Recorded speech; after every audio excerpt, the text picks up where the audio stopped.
Imagine this.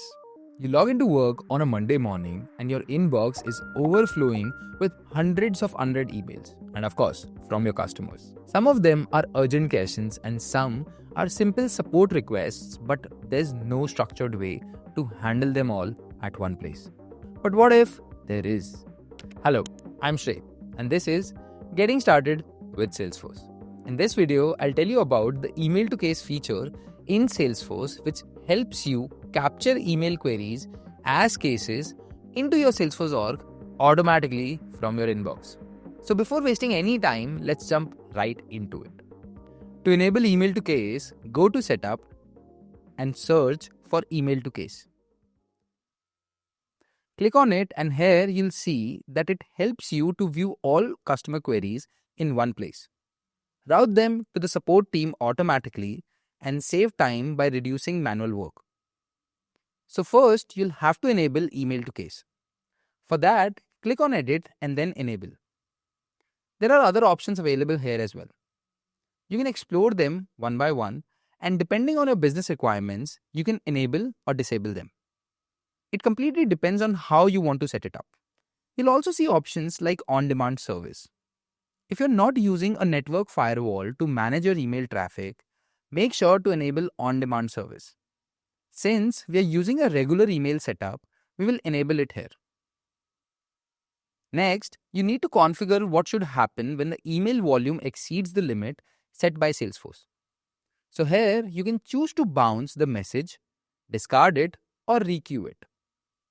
We'll select bounce for now, and if the sender is unauthorized, you can choose to either bounce or discard the emails. I'm choosing discard here. Click Save and email to case is now enabled in your org. Now let's add a routing address.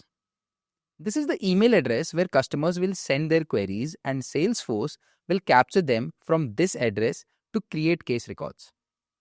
Click New and provide the routing name and your official support email address. If you want to save email headers, check this option. And if you want to specify the domains from which you want to capture the emails, then you can specify the domains from here. But if you want to keep it open for everybody, then don't enter anything. If you want Salesforce to create a task along with the case automatically, you can enable the option here. For example, you can set the task status as not started.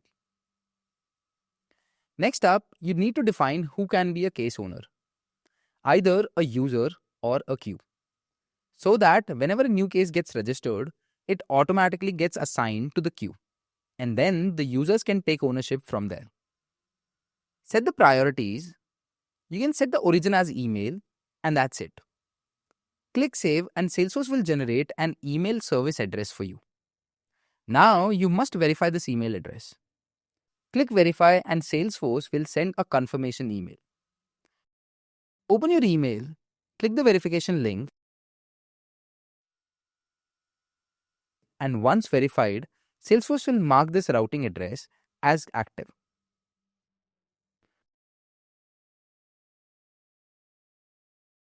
From now on, any email sent to this service address will automatically create a case in Salesforce. Let's test this out. From another email account, I am sending an email to the Salesforce generated email address.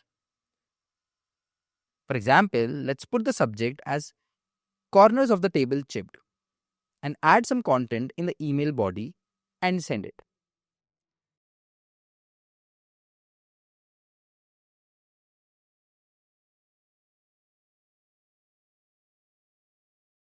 Now, go back to Salesforce and open cases.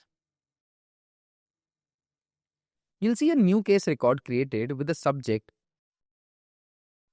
corners of the table chipped, priority set to medium, and origin set to email. The email description has been captured too. This means your support team can immediately start working on it. But there's one more thing.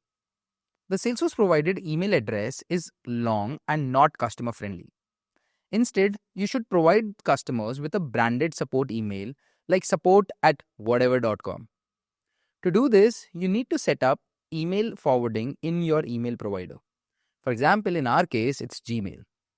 So head to your Gmail account and go to Settings Here, you'll see forwarding and pop IMAP where you can add a forwarding address. Paste the Salesforce provided email service address here.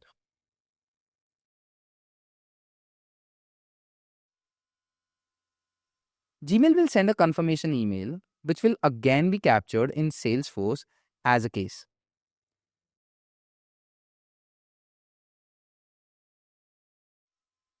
Open the case, find the confirmation link, and click to verify.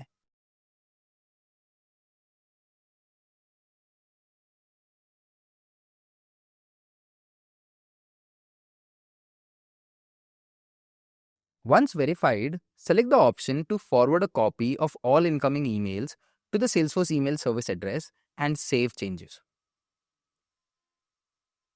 Now, whenever a customer emails at your support email address, Gmail will forward it to the service address provided by Salesforce. And the email will be logged as a case automatically. Let's try to send a query email one more time. I'm quickly sending an email with the subject, "Problem with the carpets delivered."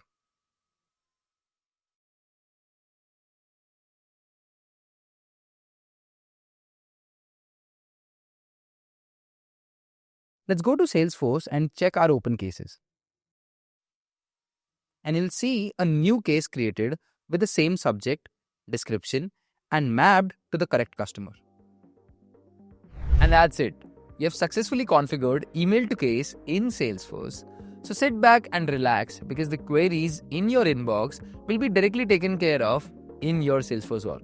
So you can focus on the right things, especially on a Monday morning. Stay tuned for more such videos on getting started with Salesforce.